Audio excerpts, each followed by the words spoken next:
Guys, welcome back to my channel. We are reading Ever After High, Fairies Got Talent by Susanne Selfors. We're actually on part 17, and it is Twinkle Toes. Chapter 17, Twinkle Toes. So I'm going to start reading right now. Chapter 17, Twinkle Toes. When Fabelle arrived at the athletic field, she was surprised to find that the 6 cheerhexers were not there, as instructed. Apparently the Churrote app didn't work, so they'd only walked halfway before they decided they were too tired to take another step. So Fabelle had to go look for them. She found them draped across the benches next to the swan pool. The sun was shining and the fairies weren't paying attention to their limp wings. Fabelle pulled a travel-sized spray bottle of sunscreen from her pocket.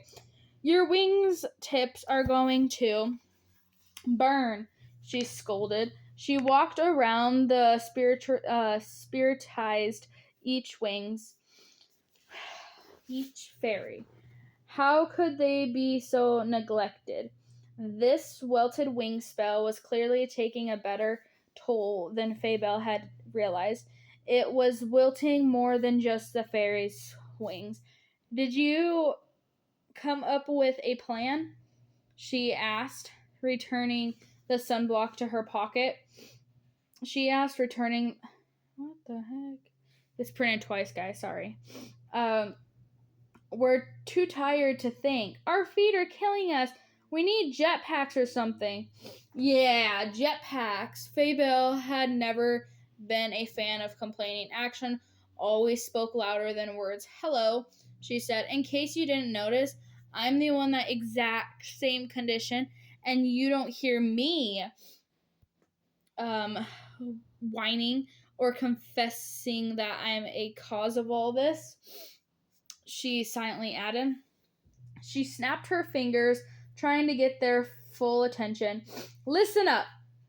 I will overlook your total discred in my instructions this one time, because I have already devised a plan, and it's both brilliant and devious.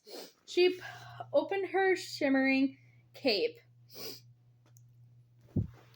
to reveal a quiver and bow, which she'd slung over her shoulder. Fabelle looked around to make sure no one was within earshot. The only creature nearby were the swans and Duchess swans. Who could turn into a swan that is not among them? It appears the coast was clear. This is Cupid's arrow, Fabelle explained. Still the fairies said nothing. Don't you get it? I'm going to aim for one of her foot. Why? Are you taking acre or something? Are you mad at her foot? No, I'm not mad at her foot. For fairies, these 6 were unbelievably daft. Sometimes if she gets struck by her arrow, she'll go to lovesick crazy, and she won't care about being in the play. She'll only care about love. Get in? She won't go to callbacks this afternoon. She won't get the part. I still think it would be easier to tell her into a toad. It might be easier, but that kind of magic could be traced back to me. Fabelle closed her cape again. This plan was brilliant because this is Cupid's magic, not my magic. People will think she shot herself in her foot. It's foolproof, but I need your help. They groaned in exasperation. How could she motivate them? Cupid thinks she's better than us because she can fly and we can't. Fabelle waited for those words to sink in. Despite her fatigue, little sparkles interrogate in their eyes. We don't like Cupid. No, we don't. She can fly and we can't. That makes us so mad. Let's get her. Yeah, let's. And then within the sudden burst of energy, they cheered. Fabelle, Fabelle, shh, boom, bah. Shoot, Fabelle's foot, rah, rah. There was nothing like an evil plan to bring the cheerhexters together once again. It didn't take long to find Cupid. She already posted signs all over campus about her lost bow and arrow. Lost, a golden barrow and quiver, and Golden arrows. If found, please return to me, Cupid. I'll be down at the stables feeding Peggy my Pegasus. Getting to the stable required more walking, but they finally made it. The stable doors stood wide open. Fabel told her cheerhexters to wait beneath the grand oak tree while she served the situation. She crept to the barn and peeked around the door frame. Cupid was standing in the middle of the barn, brushing a lovely white winged pony. The pony's ear pricked, and she glanced at Fabel, but Cupid didn't notice. Fabel couldn't have wished for a better location. There was no one around to witness the devious deed except the pony who couldn't speak. Excellent. Cupid, however, wasn't going to be easy target, as Fabel had hopped because as she little demigoddess brushed, she kept moving. She flapped her wings so she could reach the back of the pony's neck. Then she moved to Peggy's rump to brush the tail. Next, she darted towards the front legs. She was flirting around like a pink bumblebee. Fabel hurried back to the cheerhexters, who were not lodging on the oak shade. Okay, she's in there. She's here. What will we do? I need you to go inside and pursue her to take off her shoes. How are we going to do that? Yeah, how? Fabel groaned. Do I have to think of everything? Yep. Uh-huh. What's Wasn't that the truth? Okay, so tell her that you love her shoes and you want to try them on, or tell her that she stepped in Pegasus poop. Whatever. Just get her barefoot and then distract her so she doesn't see me. Got it? They nodded, and off they trudged in their sweaty pants. And because they weren't used to tiptoeing, they made as much noise as the herd of Monotrias. Fabel pulled the arrow from the quiver and held it against the bow. She'd never shot an arrow before, but how difficult could it be? She hurried back to the barn. A stack of hay bales provided the perfect hiding spot. She stepped between the barn behind it and the barn house, all sort of hoofed creatures, so the order was pageant. Hi, Cupid, the cheerhexter said, with the heavy footsteps kicking up bits and straws. Peggy snorted. Cupid stopped, brushing the landed on the ground. Her little wings fluttered their welcome. Hi, what are you all doing here? We came to see you. Yep, to see me, really. Her wings relaxed. Do you need love advice? We want you to take off your shoes. Fabel rolled her eyes, and an upcoming villain club meeting. She needed to have a discussion about stability. My shoes. Cupid looked down at her feet. The shoes were pink and, of course, decorated with little rhinestone hearts. Do you like them? I love them.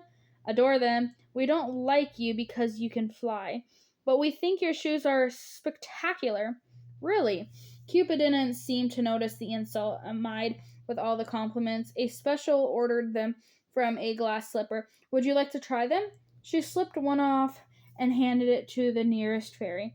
Cupid's toe wiggled with the pink polish as she reached for the other shoe. Fabel smirked with satisfaction. How easy was this? Fabel pulled back the arrow and prepared to aim when the sound of approaching footsteps drew everyone's attention. Fabel stepped into the hay bales. Shadow of Humphrey Dumpy entered the barn. He stopped dead in his tracks when he spotted the cheerhexters. His round face turned crimson. Humphrey, Cupid asked, you okay? Yes, he gulped, then adjusted his thick glasses. I was looking for you, Cupid. I saw your sign taped on the tree outside the consultaria. Do you find your bow and quiver? She asked hopefully. No, but I wanted to ask you something. Something personal. He fiddled with his suspenders, which held his pants way too high. Sure, this sounds important. She turned to the fairies. Give me a moment and then we can talk about my shoes. With one foot bare, she led Humphrey over to the stack of hay bales, far enough for the fairies to a private conversation, but close enough so Pavel could hear every word. What's up? You know how I tried for the forgetful prince? His voice had a squeaky quality. Well, it's the leading male role. And that means Dare Charming will get it. Of course. Why do you think that? Because he always gets the lead. No one sees me as the leading man. I'm a tech guy. I'm the nerd. Cupid didn't argue with him. And if anyone sees me that way, then Justine won't be any different. So I was wondering, well, do you think you could help me get girls to take me more seriously? Maybe help me get a date? Try not tucking your sweater vest into pants, Fabel thought as she peeked around the hay bale. The key, Humphrey, is to be yourself, Cupid said calmly. The right girl will love you for who you are. Yeah, but if you help me get a date, then Justine might see me differently. She might give me the leading role. I know it's a long shot, but I'd like to try. As Cupid listened to Humphrey, she stood perfectly still, her bare foot in view. Fabel pulled back the arrow, ready, aim, but just as her fingers released, Peggy and the Pegasus pony lunged forward and knocked into the bales, throwing Fabel off the balance. The arrow soared through the air. Fabel landed on the floor. Whoa, Peggy! What's wrong? Cupid grabbed Peggy's rein. Do you want some hay? Fabel scrambled her feet, still hidden. She sneaked a look. Cupid's bare foot looked untouched. Cupid wasn't wearing a goofy, love-struck grin. Fabel had missed her target. Where did the arrow go? A moment later, the question was answered. All right. And that is the end of part 17. I will see you guys in part 18. Have a good day.